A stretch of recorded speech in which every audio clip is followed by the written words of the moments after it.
Masileo, Feliz Sikiri kana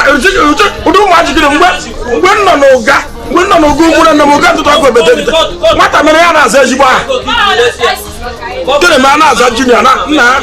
ahusakwa mi ihe ngana aizuga ka ko mala un kere metala ngoko ke ku osubai olu ma si ihe ateri kwada ka oki bulati ni isi ahu Teresa do ko no to wa otuto kara obuja abu akware ge gbara ze na agbara amo me na nkene we go ne nkene oyi ko me na ngoko ka Teresa nwo yi to ka do kwa anya gbara zo Teresa te ku mu no me ga aka kokwara m okwa iko mu na ke kwura bi ko mu no ri uga ko kwa ke woni na ta wa na wa 25 December ma su kwa bi na peaceful mind the peaceful mind ita pa ai kwa ha chi buru ina na se ba su ina ese ego na ki le golenu 500 o mu yo wo ki buru ja wo ita ile 200 naira ile 400 ere wa do abole aba ari uru azu nweru ku ibe ma si na eri eje ku nya ke ego ma tani na ndidi ibe ko ma kwada kwa rigote romata zi mojo ko mata giri na ko wa we ko jo ki buru ku pana try ti so aka na ekwe amam atingo na bu onyo gantoto ako ihe lara yo hanjenje mati ijakati ije mu ime hu mure no gantoto ako ihe Teresa akujisina adanne sutawa ya na ma bia ona to rai kwa na yo do hanjenje Teresa bairu mma Teresa ogene amokwa no mu adachi na ndo na ayi ala ndiko na nke wi igwe egwu no mu abi ho na Teresa onu ala ku mure nne nkanna ku ga mu amuru si ebe ọha nna ha ka mụ na ụga Agi kanje na jigiri ke koro ngwa ihe dike isu oya isi isu oya lo di na ekurobia gwa ihe dike ekurobia isu ke ekurobia isu ku nke isu oya ri dikporo be mo ga iji agwakunu mu asị oke ibu iji agwanu mu wa abịa nje azụkwu eyi nukwa gị na achacha ọchịcha ọkwanu enwetakwana nwe connection ụga ka njikwa bịa ibe ya kwa ihe na buru obi ibu n'obi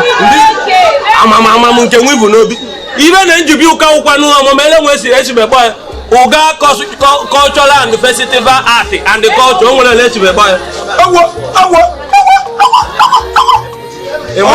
Uga festival of art and culture e ka mata ha igba okwa na so ai ji o ki buru o ya bunu mbia ego na me ego ga do kwara makwana ke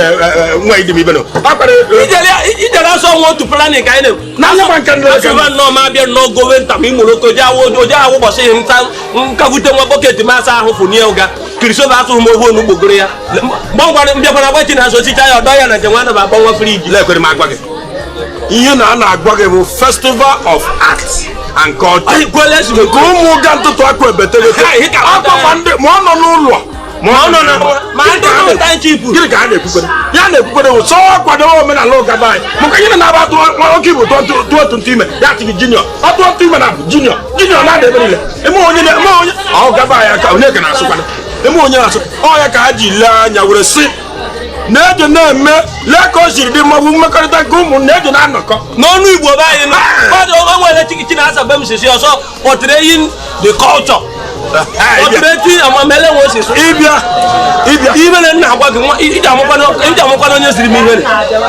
onye kwadoro n'ihe ndị so n'ibe a na-emenu ọkwa na ozigbote nwaada amụrụ n'ụga chafụrụ achafụ ọkwa na ụfọrọ m obodo oyibo na-anọ m nwa ndroid nwa ji emeri ebe m gotere mbe pepe ya sụba ma ọka ọrụ obodo oyibo mụpike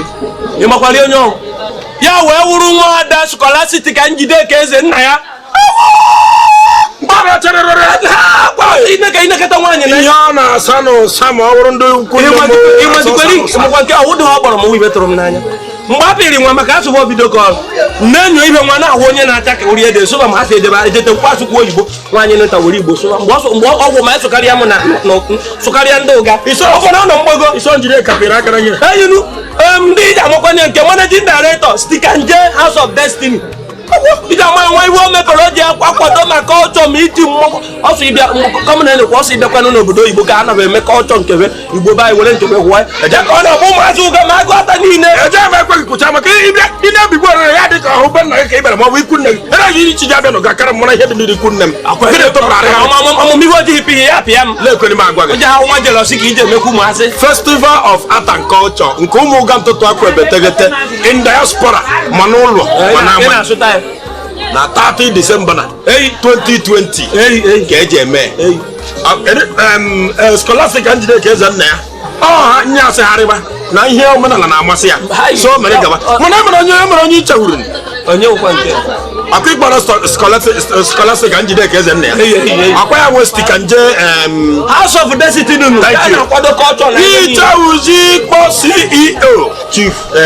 Ọchịọgụ Innocent Ọchịwọnị ọchịwa ọ bịara n'ube ma abịa yes ha na-akwado ihe na-esi so mmemme mana onye ọ na-echu ụra ihe na-egbugo wakwara oke iburu ibe m ọ na-echu ụra bụ Scholastic njide ka eze nna ya ọ bụrụ ọnọ mgbago ochechi ụra ọsụ ibe ka ụchọ ndị Igbo na-atọ ya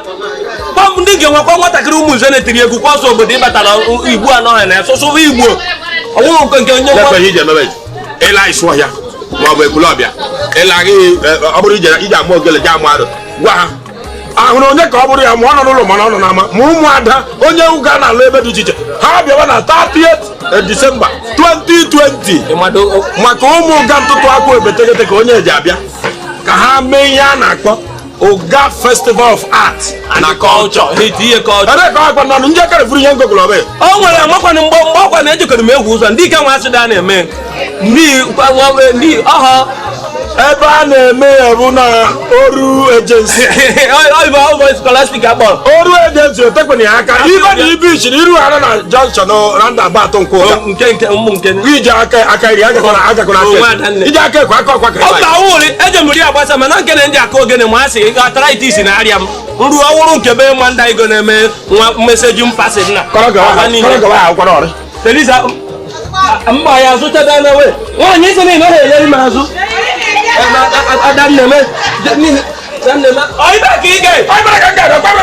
ya gwara na onye uju ụgwọ ka ị na-ezo na ha na-eyi ụga maka ele isi eji kwado isi ma ego dị na banki